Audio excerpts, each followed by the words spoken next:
Can you kind of describe what South Bronx was like in the mid '70s or early '70s? Like what kind of a scene you inherited? We had a lot of gang violence happening at the time. Also, a lot of social awareness that was also happening at the time. We just coming out of the '60s into the '70s, when you had your civil rights movement, your human rights movement, the Love Power movement, the Vietnam War. You had your Malcolm X, the Honorable Elijah Muhammad, Minister Louis Farrakhan, Nation of Islam.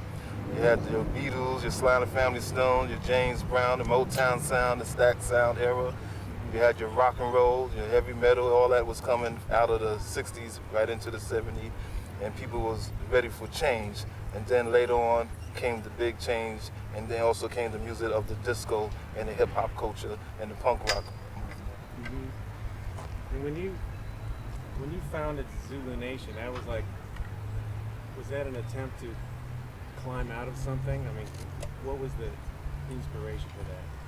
Well, the Universal Zulu Nation was to get everybody away from the negative and bringing them into the positive.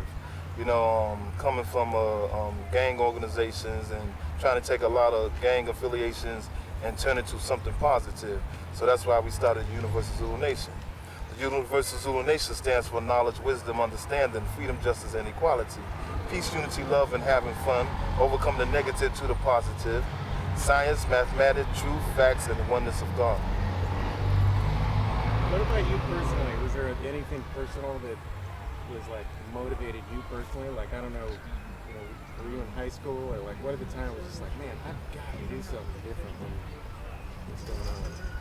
Well, basically, hearing a lot of the teachers of the Most Honorable Elijah Muhammad, and also some of my old gang members who became DJs, like Cool DJ D, and my other brother Disco King Mario.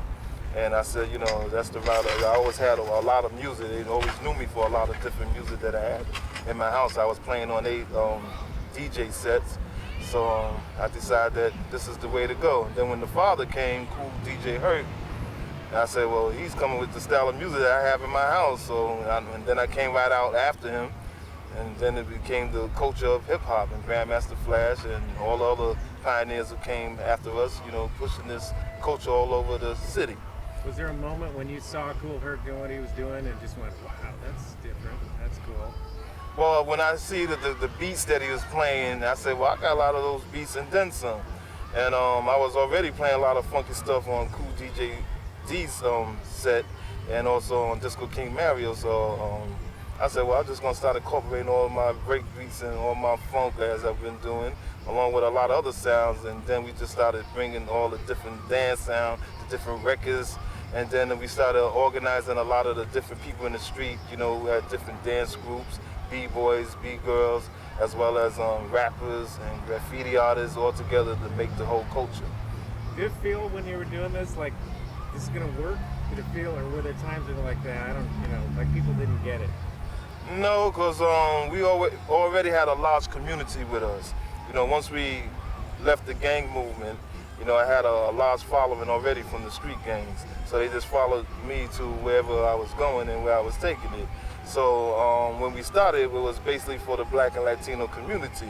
But as we started going down into the late '70s, early '80s, that's when I knew, once we started making recordings and we took it downtown to the Mud Club, the Negrils, the Roxys, that a lot of people was going to get involved from other different cultures and races. That's when a lot of the punk rockers started coming up, hanging with us in the South Bronx and partying among Black and Latinos, where everybody thought it was going to be some type of racial violence and this and that. But as Uncle George Clinton said, one nation under groove, and that's all the people was worrying about. Well, that's still a lot of people don't know about those days. I mean, you guys, you're in the positivity and diversity. Was that always kind of a foundation of the idea of hip hop? Well, the hip hop culture, it started in the Black and Latino community, but it was always, the music was always colorless. The beats came from all different styles of music, whether it's based on funk, R&B, or soul, and based on heavy metal beats and rock beats. And it's what you put on it that makes it a black or white or brown, yellow, red. or a human being thing. You know, it's what the lyrics that you say on there, but the music itself in general is colorless. How do you feel today, knowing? I mean, without a doubt, even this film is a part of it. There is a resurgence and a new appreciation for hip hop, and I think more in its original, what it was kind of meant to be. How do you feel about that? Well, I'm glad. Well, I always see that as two split type things going on now. You have people who follow hip hop culture, then you got the people who follow just the rappers. So, you know, you have people that's into seeing the DJs, the rappers, the B-boys, the B-girls, the graffiti artists, the style of dressing. Then you got other people who just follow rap groups to see whatever's the last hit that a rap group had. And, you know, and so now you have two split cultures happening at the same time. Do you believe sometimes when you're playing, you're playing for beyond human beings, that there is like other civilizations or other realities understanding your music? I strongly believe that we're being monitored.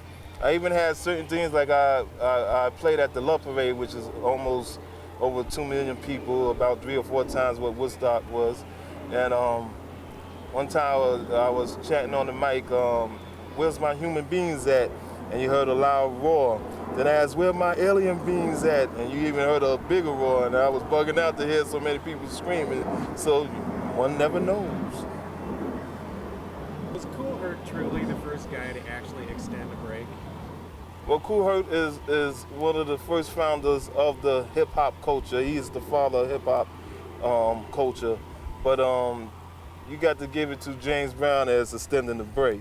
You know, James Brown, when he was making a lot of his records, Sex Machine and all that, 16 minutes of funk and break beats. If you listen to all of James Brown is hip hop.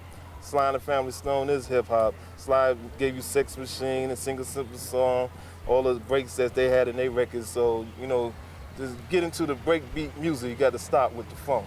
Identify that because you could be that man. Well, it's important now because a lot of people has came and try to take our culture away or try to say it started here or did this and that, and they're not giving recognition. It's like many times I had to keep James Brown name out there, Sly and the Family Stone, Uncle George Clinton, Parliament Funkadelic, which I felt that by keeping their names out, got them inducted to the Rock and Roll Hall of Fame, because, you know, a lot of people get away from the pioneers that helped did something, then other people blow up off of it, then they don't get back to their community, where they think a lot of us are old school. In Zulu Nation, we got rid of that old school stuff. It's that same true school. If you're true to this, then you're part of the true school. So there's got to be times you just like wake up in the morning and just go, man, I like help. Oh yeah, I give respect, but I'm humble. As long as the Creator's backing this, and I keep giving blessings to the Creator, I don't care what name we call the Creator, Allah, Jehovah, Yahweh, Elohim, Jah, just give the respect to that and know that the blessing of hip-hop is now international, and I love it. And the Zulu Nation played a big role bringing it over to many countries throughout the world. Cool. Do you have anything else to say? I'm very happy. Well, the only thing I got to say is, although we love, you may love your hip-hop culture, your techno, your rock, your jazz, African, or soca reggae, or whatever you love, respect Mother Earth. Because if you don't respect Mother Earth, she will spit your ass out.